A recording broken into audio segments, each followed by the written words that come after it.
they had a conversation again that I kind of want to. I want to do this list, and I want to point some things out. But Shannon asks,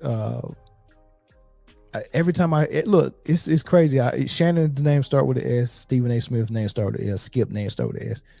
And every time I'm trying to say Stephen A. Smith name, I want to say Shannon or Skip. I have no clue how they keep happening. But Shannon asked Stephen A. Smith about the 25 players under 25, or the players under 25. He only named maybe 5 or 6 of them: Jordan Poole, Luka, Jayson Tatum, Shai Gilgeous, De'Aaron Fox, those guys, right? And he asked him, man, which one you got at number 1? It was interesting what he said. I want you to hear this part. We was talking about players under 25: Luka, Jayson Tatum, Trae Young, Zion, Anthony Edwards, LaMelo, Shai Gilgeous, D. Fox, or Jordan Poole. I'm going to give you one guy of all those guys I mentioned. Who you taking? A lot of people would say Luka. I'm going to say Jayson Tatum. Jayson Tatum 6'9". Jayson Tatum can shoot the 3. I saw Jayson Tatum drop 46 in a closeout playoff game 6 in Milwaukee. I saw Jayson Tatum handle his business in a game 7. I've seen a young Jayson Tatum who ain't even 27 years of age yet be a primary option on a team that's going to 5 conference championship games, championship series in an NBA Finals. I just look at him and I say, and not only that, we just talked about conditioning. There have been times when we looked at Luka and we've said, he ain't in shape. He's getting in shape as the season progresses. Correct. We look at Jayson Tatum from day one and say, he's in shape. Right. That matters to me. I would go with Jayson Tatum. Man, I don't know who Stephen A. Smith was talking to that actually knows sports and know basketball, but they gave him good advice. I don't know where he got that take from. He didn't originally come up with it, but he's spot on. Like you got Jayson Tatum, who's always physically in shape. He probably got 2% body fat, right? Always in shape, always in good conditioning, always working on his game, right? All those things. So he's already ahead of the curve with that number 1. The first thing you do when you try out for a basketball team, if you're at a good school or whatever, the first thing that happens before they even roll the balls out for a scrimmage is you running, and you running a lot, because we want to see who's in shape, who's not, and we can't really put you on the court if you're not in shape. It's actually dangerous to the athlete to have him out there exerting all of that energy and putting all that work and effort out there, and they're out of shape. That's going to be bad on their organs, heart, all types of stuff, right? So that's the first thing a coach ever wants to do, is to get his players in shape. I need you in shape because I need you to be able to play the minutes I want you to play. I need you to be able to play those minutes with high intensity, and I don't want you on the court lollygagging, which Luka does a lot of, and he does most of it on defense, which is the second thing that gives Tatum the edge over Luka, is he plays both ends of the court, right? So before we even get to anything offense, the first thing every athlete's job is, number 1, be in shape. Number 2, every athlete on the basketball court has to play defense. It's not optional. We have to play defense. On offense, you got people that's dedicated to just rebounding, setting screens. You got people that's just out there. If you look at Allen Iverson's team, he was really the only offensive threat. Mutombo wasn't the offensive threat. George Lent wasn't the offensive threat. Eric Snow barely was an offensive threat.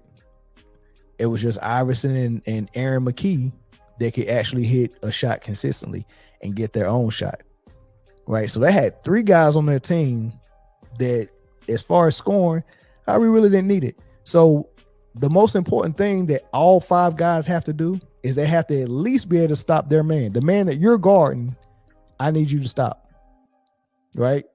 But on offense, you can end up with 0 points and we'll be fine. We can figure out who we're going to get our points from. We can get 40 from our main guy. So don't think about offense yet. In shape, X for Luka. Check for Jayson Tatum. Defense, X for Luka. Check for Jayson Tatum. You can't even guard your man that you're responsible for, right? I'm not even asking you to be able to be a great help side, weak side shot blocker and stuff like that. Nah, just stop your man. Can I put you in front of you say Luka's a point guard. Can I put you in front of at least 50% of the point guards? Can I put you in front of an all-star point guard and expect you to stop him? Can I put Luka on Shai Gilgeous-Alexander and say, hey, look, play great defense on him with no help? Can I put Luka on Ja Morant and say, play great defense on him with no help? Can I put Luka on Steph and say, chase him around all these screens? Can I put Luka on De'Aaron Fox and say, stop him? Can I put Luka on Darius Garland? Can I put Luka on Kyrie Irving if he wasn't on Dallas? Can I put Luka on Dame Lillard and say, hey, hold him down? You can't. So you play point guard, but you can't even guard your point guard. My philosophy, if you can't guard that position, then you can't play that position on offense. Put Luka at small forward somewhere, and let him stop making all these adjustments for every player around him, because now you can't play defense. Now I got to go out and find these great defenders to put on the team to make up for what you can't do. But these great defenders also need to be able to hit open threes, because you gonna have the ball the whole time on offense until it's ready for them to catch and shoot. Like those are specific players you got to go find, and it's hard to build around it when you got that many deficiencies in your game and your superstar. And I don't want no superstar that runs my team and you're the worst defender. If you look at the teams that win, except for this year, because Jokic is kind of the same defender that Luka is. But in the history, when you look for these players that win, when you look at Michael Jordan as an example, he was never the weakest defender on his team. He was always top two, either behind Pippen, sometimes number one, or when Rodman got there, he might have been maybe the third best defender if you bring Rodman in. But as far as on the perimeter, he's still top two, him and Pippen, right? So for his position, he was the best option to guard other two guards, to guard Drexler, to guard Mitch Richmond, to guard Glenn Rice. He was always the best option, him and Pippen. That's what I want in my superstar, right? I don't want my superstar to be my worst defender, because everyone has to play defense. If I can't get my superstar to be locked down defensive, I can't get nobody to do it. Not long term. They might lock in for 1 year and do it, but eventually they gonna get tired of that. You really get tired of being on a team where you're playing 100% defense and your superstar is not, and then he get that contract for $250 million. You like, man, I'm tired of covering for this dude. Eventually people get tired of it. They lock in for 1 year, but eventually they like, man, I can't keep going to going to war with this dude that ain't bringing no gun to the fight on the defensive end. So yeah, I'm with Stephen A. Smith. I would put Tatum over Luka, but I go a step further. I'm also putting Anthony Edwards over Luka. And then I'm having a conversation about Shai Gilgeous, De'Aaron Fox, and Luka at number 3. Right? So Luka's top 5 for sure, under 25. But it's a debate. It's no debate for Tatum. Tatum got that spot locked, number 1. Edwards, to me, got number 2 locked. Number 3, we're going to have a debate. We're going to have a conversation. Is it Luka? Is it Shai? Is it De'Aaron Fox?